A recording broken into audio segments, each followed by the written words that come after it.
একটি কোল্ড স্টোরেজের নথি জালিয়াতির ঘটনায় ৪ বছর আগে মামলা করে সরকার।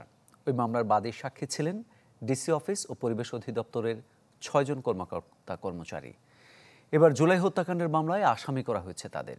অভিযোগ আছে এতে কলকাঠি নাড়ছেন রাজধানীর দক্ষিণের বিএনপি নেতা নবীহ উল্লাহ নবী। যদিও তার দাবি আসামিরা ফ্যাসিবাদের দোসর। শফিকুল ইসলাম সবুজের রিপোর্ট। প্রতিটি শিশু এক একটি চ্যাম্পিয়ন। এই চ্যাম্পিয়নদের জন্য এশিয়ার নিয়ে এলো বাংলাদেশের প্রথম ভিটামিন ও মিনারেল সমৃদ্ধ cake fun super champ. 18-19 July ছাত্র জনতার অভ্যুত্থানে ঢাকার যাত্রাবাড়িতে কত মানুষ হতাহত হয়েছেন তার সুনির্দিষ্ট হিসাব নেই। ওই সময় এক ছাত্র পথচারী হত্যার ঘটনায় যাত্রাবাড়ি থানায় চলতি মাসের শুরুতে 2টি মামলা করেন শ্রমিক দলের এক নেতা।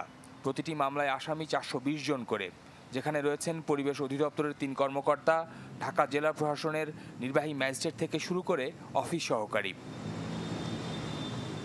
অনুসন্ধানে জানা যায় 2020 সালে যাত্রাবাড়ির এই ভবনের নিচতলায় হাজেরা এগ্রো বেসড কোল্ড স্টোরেজের নামে একটি প্রতিষ্ঠানের ছাড়পত্রের জন্য আবেদন করেন সিরাজউদ্দৌলা খোকন নামে একজন, যিনি ওই এলাকার বিএনপি নেতা নবীউল্লাহ নবীর জামাতা। সেখানে নথি জালিয়াতি করা হয়েছে সন্দেহ হলে তা অনুসন্ধানে ঢাকা জেলা প্রশাসক কার্যালয়ে পাঠায় পরিবেশ অধিদপ্তর। জালিয়াতির প্রমাণ মেলায় তখন কোল্ড স্টোরেজে অভিযান চালিয়ে মামলা করে ডিসি অফিস। 4 বছর পর ওই ঘটনায় যুক্ত সব সরকারি কর্মকর্তা কর্মচারীকে আসামি করা হয় জুলাই হত্যাকাণ্ডে। কিন্তু আমাদের এই ডিপার্টমেন্টের কোনোভাবেই সংশ্লিষ্ট থাকার সুযোগ নেই, বা আমরা কোনো রাজনৈতিক দলও করি না। এবং আমার অফিস হচ্ছে আগারগাঁও, বাসা হচ্ছে মিরপুরে, আর মামলা হচ্ছে যাত্রাবাড়ি থানায়। শুধু কি তাই, পারিবারিক ব্যক্তিগত আক্রোশও নবীউল্লাহ নবী চরিতার্থ করেছেন এই মামলায়। নবীউল্লাহ নবীর মেজ মেয়ের সাবেক স্বামী BCS 25 ব্যাচের প্রশাসন কর্মকর্তা মোহাম্মদ মাসুদ হাসান পাটোয়ারি। 2018 সালে 2 পরিবারের সম্মতিতে বিচ্ছেদ হয় তাদের, তাকেও করা হয় এই মামলার আসামি। পার্সোনাল ম্যাটারকে আপনি যদি হ্যান্ডেল করবেন, সেটার জন্য পারিবারিক আদালত আছে বা আরও অনেক বিষয় আছে, কিন্তু জুলাই হত্যাকাণ্ডের মতো একটা বিষয়ে সেই প্ল্যাটফর্মটাকে যদি ব্যবহার করা হয় এই পার্সোনাল গ্রাজ মেটানোর জন্য, সেটা খুবই দুঃখজনক, একদমই অনাকাঙ্ক্ষিত। কিসের ভিত্তিতে সরকারি কর্মকর্তা কর্মচারীদের বিরুদ্ধে মামলা করলেন, এর সদুত্তর দিতে পারেননি মামলার বাদী।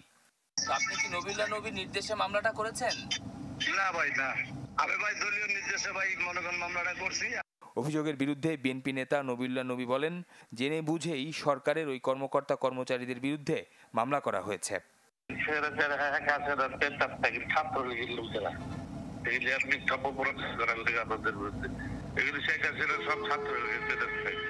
দেশ জুড়ে জুলাই আগস্ট হত্যাকাণ্ডে গণহারে মামলার আসামি নিয়ে প্রশ্ন উঠেছে। শফিকুল ইসলাম সবুজ, চ্যানেল 24, ঢাকা।